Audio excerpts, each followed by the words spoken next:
This is Group 12. Our topic is, what is terminal velocity, and how does it vary for different sized objects? Will a child freefall skydiver fall faster or slower than an adult skydiver? Here is our observation.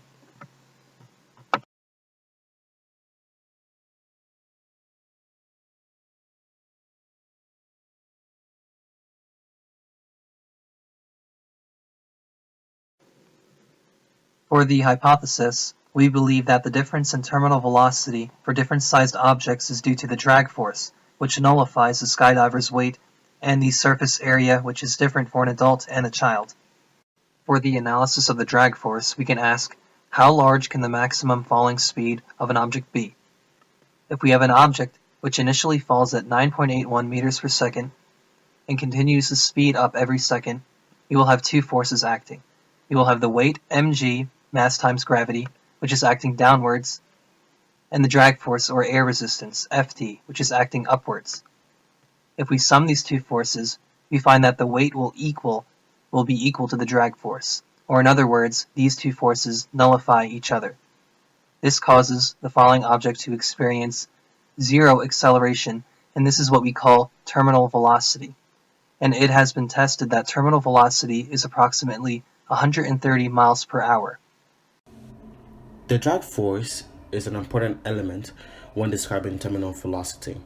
The drag force acting against the force of gravity is affected by some factors: the surface area, the density of air, drag coefficient, the flow velocity relative to the object. Each factor plays a vital role for a skydiver to land safely. Each needs to be taken into consideration.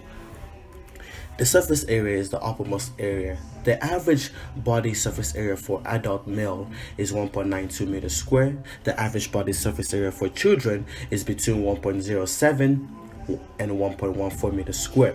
Drag coefficient is a dimensional quantity that is used to quantify the resistance of an object in a fluid environment such as air. At sea level, air has a density of approximately 1.225 kilograms per meter cubed. To show how terminal velocity works, we can use the example of a parachute. A parachute increases your surface area, which enables you to catch air, pushing the air out of the way, and thereby increasing the drag force. An increase in drag force slows you down as you fall. So, as you are free falling, initially the speed you are going is at 9.8 meters per second due to gravity until the drag force takes action, thereby making your acceleration zero. Later, when the parachute is deployed, there is an initial acceleration upwards, where acceleration is not equal to zero. As you build air underneath, you attain a new drag force due to the parachute, and as a result, the acceleration is equal to zero, thereby achieving a new terminal velocity. This new terminal velocity ensures the landing safety of a skydiver. In conclusion, although both the child and the adult have the same forces acting on them, the drag forces for these two objects are not the same. This is because of mass, which is different for the child and the adult. A larger mass means a larger surface area, which means a larger drag force.